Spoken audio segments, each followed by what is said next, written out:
Being great at sales is essential to your business and your career, but you and I both know that the stress of selling and dealing with constant rejection can be an emotional drain.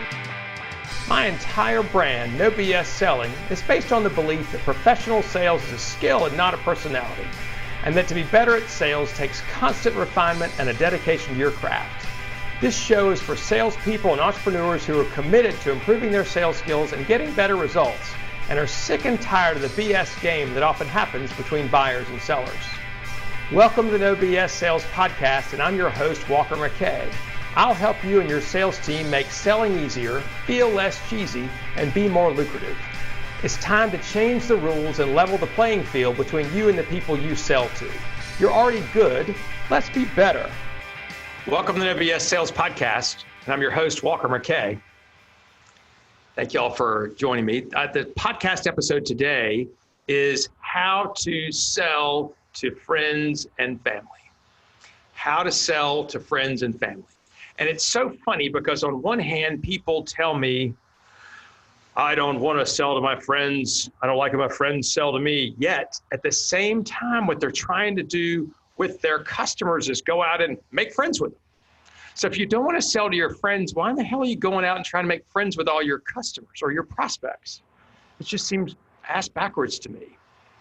But anyway, as we head into National Screw-Off Month, that time between Thanksgiving and New Year's, we're going to be around a lot of friends and family. And we probably need to know the way, you need to know the way to handle it if you see business situations come up.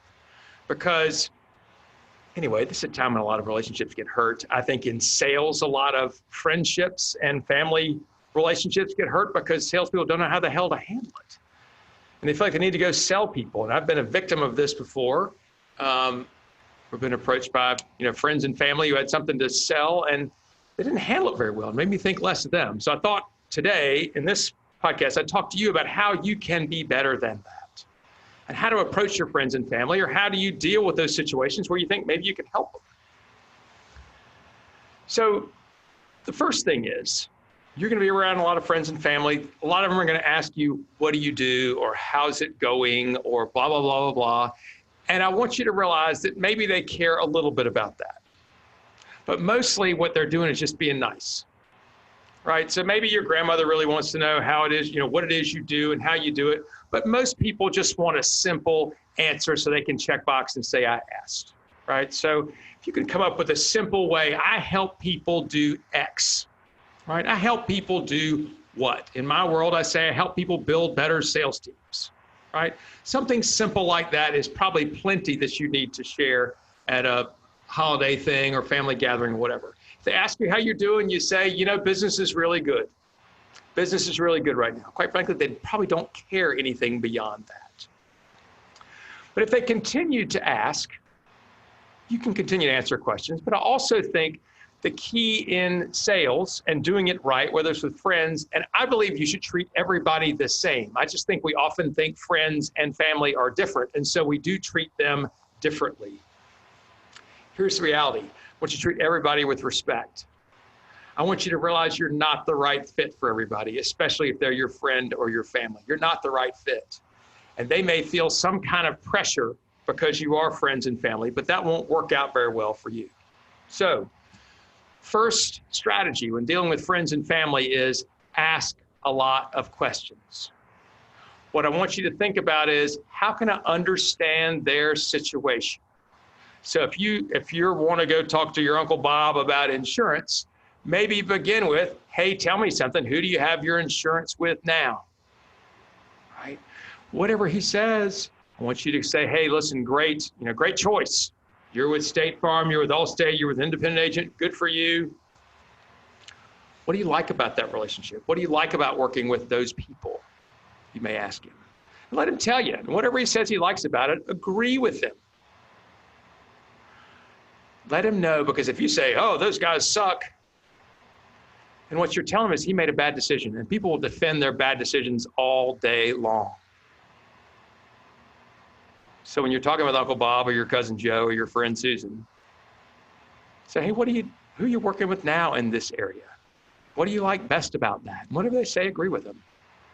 And then you can flip it around and say, hey, here's my guess. I know that my company, we're not perfect, or I'm not perfect. Can't imagine the person you're working with, the company you're working with is perfect. If there was one thing you wish they did better or differently, what would that be? And then I want you to listen.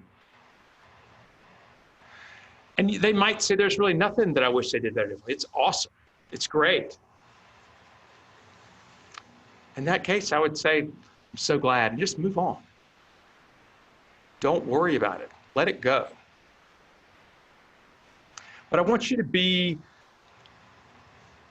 calm about this, right? Don't get in people's face. And I know that sounds really stupid. Everybody knows that. But if you want to broach a business conversation with somebody, and again, family, friends, prospects, whatever this is, simple question, right? Do you mind if we have a business conversation?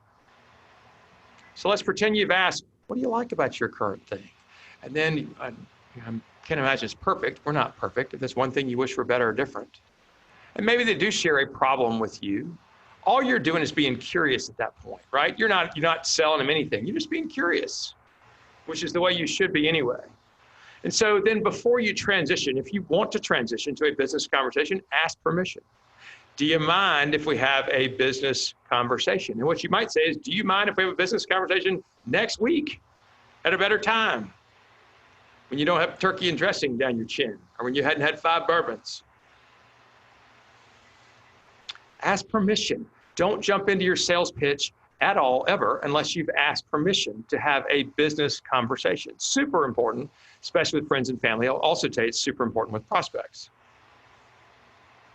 I would also tell you to lead any business conversation with anybody, and especially friends and family, with a statement like, I feel absolutely no pressure to sell you anything.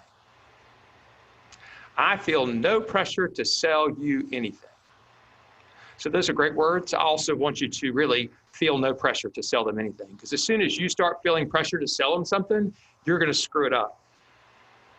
Because then you become that sales guy they can't get away from because they're related to you. Also want you to, as you've made that clear, right? I've got no pressure to sell you anything. Perhaps then you can ask permission and say, look, if I don't think I can help you, as a matter of fact, you mind if I just tell you so? How much stronger could you be? How much more open and upfront and honest could you be than asking somebody, do you mind if I don't think we can help you? Do you mind if I'm just straight with you and tell you so? See, that's the kind of transparency that you need among friends and family and prospects. Do you mind if I get the feeling we can't help you, that I'm not the right fit? I just tell you so. And I want your belief to be, look, you're not the right fit for everybody. You're not. And then maybe give them permission to tell you no as well. Because the worst thing is when you go talk to a friend or a family member or a prospect. And maybe you give them all your information, you give them the pitch, and they say, hey, thanks a lot. I appreciate this. Let me think about it. Why don't you call me in a week? Or, hey, this looks pretty good. I'll get back to you. And then it's awkward. Because if you don't hear back from them, then you don't know what the hell to do. So as you're having these conversations, so think about it. Look, do you mind if I have a business conversation with you? Or do you mind if we set a business conversation for next week? And then when you go into it, say, look, I feel no pressure to sell you anything. Just want to have a conversation, see if there's a way I can help you. And then if I get the feeling that I'm not going to be the right fit to help you, I'm not the right one, do you mind if I'm just straight with you and tell you so? And do you mind doing the same for me? If you don't think I'm the right one to help you, you mind just being straight up with me and tell me so? We are family, we are friends. I don't want this to come between us. That's super more important than any kind of business deal.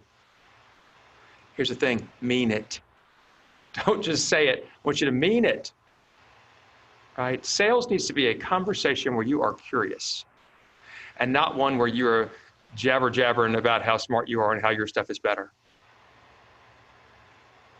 The difference between family and friends and most prospects is you're going to see your family and friends a lot. And your prospects, maybe you never see them again.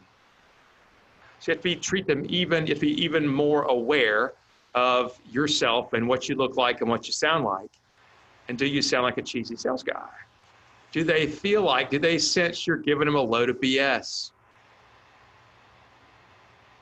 That never helps. The more you could be straight up and tell them, look, I don't know if I can help you or not. Feel no pressure to sell you anything. If I sense I can't help you, do you mind if I tell you so? Do you mind doing the same for me? Then ask questions. Like the one that I used good, bad at the beginning, or let's pretend. Another questioning strategy that I love is let's pretend. Let's pretend it's a year from now. And you're saying to me, gosh, I'm glad I hired my cousin to help me with our insurance. What is it that would have to happen in that next 12 months for you to be able to say, what a great choice I made? Let's pretend's a great questioning strategy because it lets your prospect tell you what they like, right? What they're looking for, what their expectations might be. If you can understand that, then you can want one more place to see, am I going to be the right fit or not? Maybe even add a caveat to that. Maybe you say, there's one, let's pretend it's a year from now and you're thinking, gosh, what a great thing for me to have hired my cousin to handle my insurance. What's one thing other than low price or lower price would have to happen for you to be able to say that? You need to know that, right? You need to know what it is that they would value there, what they're thinking about. And they may not know because most people don't know the difference. That's the funny part about sales, right? People can't tell that you're better until they see that you're different. Your products will not differentiate you. The only way you can differentiate yourself is by yourself, by how you handle the prospects, what you say and what you do. If you go in and put pressure, talk too much, talk too fast, make up a bunch of bullshit, you're going to sound like every other sales guy. The way you differentiate yourself is that you're sincerely curious, that you put no pressure on them, that you're asking great questions. You don't feel that you're actually busy disqualifying because they're probably not going to be the right fit for you. Most people aren't. If they don't really know what would have to be different or better, then there's a thing called third-party stories, one of my favorite things, where instead of saying something nice about yourself, you just say what other people have told you. So for example, instead of saying our insurance is better and our service is better and our blah, blah, blah, blah, blah, you might instead say, I don't know, but other people tell us, some of my better customers tell us that they like the fact that we do X, Y, and Z, or they tell us we've got the best customer service of any other company they've ever worked with, right? Other people's stories. People tell us that they say they know they're spending $1 more with us, but they tell us it's worth it because of X, Y, and Z. Now, if you say it, you should spend this money with us because I'm better, you're a sales guy. It's bullshit. Tell a third-party story. You can help people see places that didn't know could be any better by telling a third-party story. A lot of people tell us they like the fact we call them back within a day. Other people say they like the fact that we've never had an XYZ, or that we always do this or always do that. It's a nice way to tell them what you do without forcing it. People ask you about your business, you can tell third party, again, friends and family, cocktail chatter. You can tell if they really ask and seem sincere. You can tell about some other customers that you work with and how you've helped them. But realize most of the time people don't give a shit. What they care about is, can you help me? How is this relevant for me? And can I seem nice? So be aware of their body language. Be aware of them. Are they really interested? Did you just talk for 20 minutes and not ask them a question and slow down? I'd tell you to think, maybe if you're talking more than, say, 3 minutes without checking in with them to make sure they're not asleep, that you're talking too much. Maybe in your situation, think about talking maybe 30 or 40% of the time. No more than that. If you find yourself dominating the conversation, you're doing it wrong.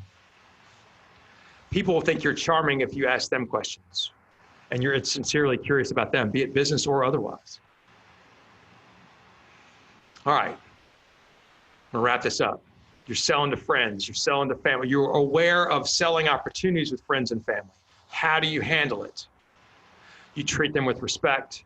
You ask questions. You manage expectations. Tell them you're probably not the right fit for them. If you're going to actually do a business deal invite them to your office or meet with them outside of the cocktail party. Send out a weekly newsletter. It's got stuff I'm reading, articles, podcasts I've been on, ones I've done, video content, and also some other written content I do. Send that every week. If you want to be part of that, be on that newsletter chain, text the letters NOBS, all caps, one word, NOBS, to the number 66866, 66866. Also have a video series, free video series that is 7 sales mistakes. You might see some mistakes that you're making in your sales. It's www.7salesmistakes.com. Also, if you like this podcast, share it with somebody else who might like it too. I'd also ask you, please, rate it and review it. Helps it a bunch. Increases the visibility, the more people that rate and review the podcast. WS sales team, you guys are awesome. Hope you enjoy National Screw Off Month. Get work done because most of your competitors are not. This is the time when you get into people's offices because mostly what they're doing is planning. They're eating, they're hungover, or they're planning for next year. It's a great time to be in front of your best prospects. It's another way to show that you're different. Thank you, and we'll talk to you next week.